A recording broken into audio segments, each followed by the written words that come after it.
Hello! Welcome to everyone, old and new. Since I posted my last sketchbook tour, I'm up to nearly 250 subscribers. That's so cool. Thanks, guys. Thanks so much for all your comments and likes. It's been really great seeing what you guys have written down and getting to know you all. And I'm also very sorry for falling completely off a cliff since you did. There has been a lot happening, and you might be wondering how we got to this video from the last one, which does require a bit of explanation. Some of you might relate to a few of these things, some of you might think I'm a little nuts, but that's just how the cookie crumbles. The first issue is that I have a full-time job and a chronic health condition, which automatically makes super consistent extracurriculars like this a little bit tricky. I have to build a lot of stuff around how much energy I have at any given time and how much is on my plate. I managed the first videos though, so what changed? Well, frankly, some of you may have noticed, but world events took kind of a pretty dark turn. Artists, I think, tend to be a little more sensitive and observant, not always, but often. I certainly am, and I seem to only get more sensitive to these things as I get older, and the more I learn about how things really work, it just seems to get more and more upsetting.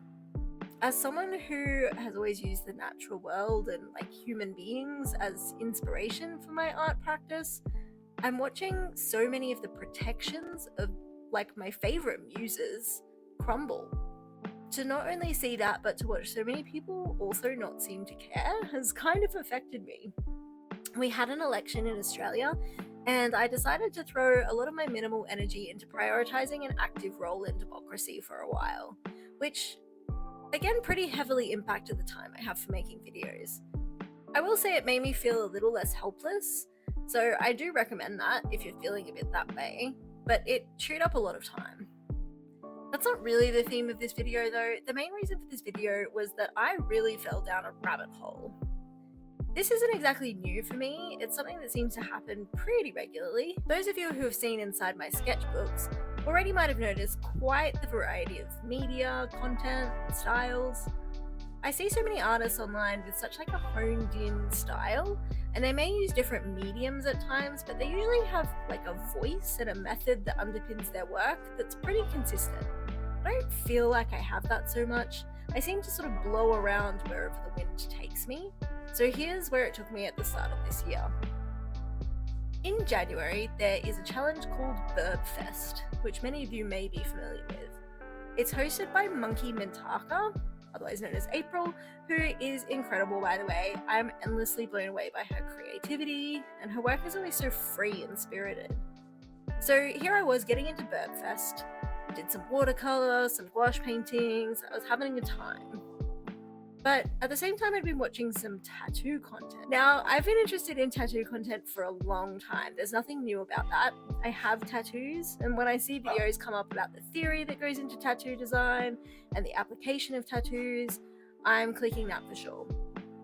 Something kind of happened for me in Birbfest though that set off a rabbit hole event. The thought occurred when I got about halfway through the prompts list, and I stumbled across the cassowary.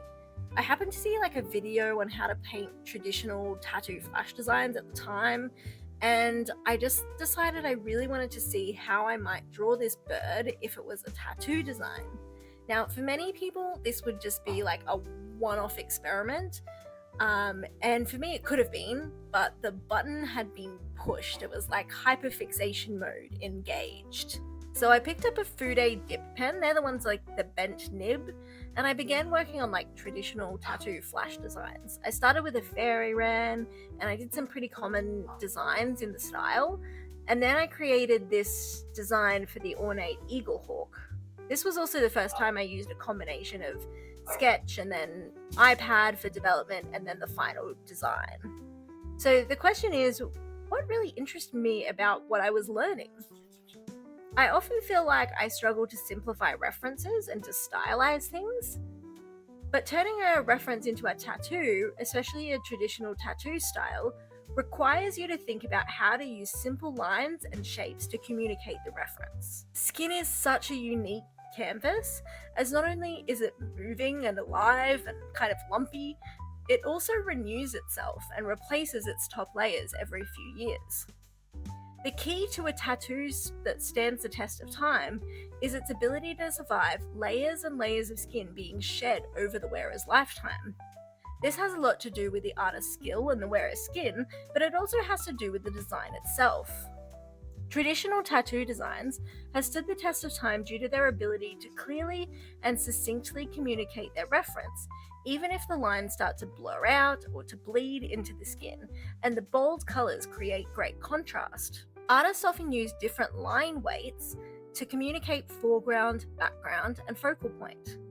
I also found a really interesting overlap with watercolour in that a third of a traditional tattoo design should be the canvas, which is the skin. Skin breaks, as they're called, in a design help it breathe and help highlight the contrast, especially when used with deep black shadows. Now, some people would learn these lessons and take them back to their paper art and call it a day, but that's not how my brain works. The more excited my brain became about these things, the more it craved to feel why these things were so important, and it felt like it really had to experience what it was like to use this medium.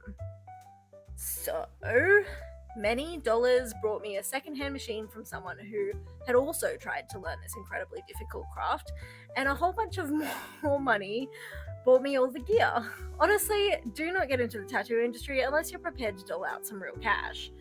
So I set about learning to tattoo on silicone skin, and I used a fundamentals course I found online to provide assistance and practice sheets to learn with, and it was fun. I spent a lot of time from that point on learning to tattoo, and a lot more of that than I did on my other work. Definitely not all, and when I finish my next sketchbook, you'll see some of the other stuff I was mucking around with, but it was for sure a major interlude, and there wasn't much to show for it for a while, just a bunch of hours of me cursing while drawing wriggly lines, because guess what everyone, tattooing is really hard. It's really not easy to inject ink through a needle with a handheld sewing machine, exactly 2mm into a sheet of silicone. There's needle sizes to worry about, needle configuration, hand speed, voltage, needle hang, machine stroke. There's wrapping everything up for hygiene, applying a stencil, shading, lining, different kinds of ink. It really makes you appreciate just how accessible a pencil and paper really is. So all this to say, I did learn basic tattooing. I even gave myself a tattoo on my own ankle, and I'm actually not mad at it. Will I become a tattoo artist now? Honestly, I don't think so. I think I'm probably too old for that.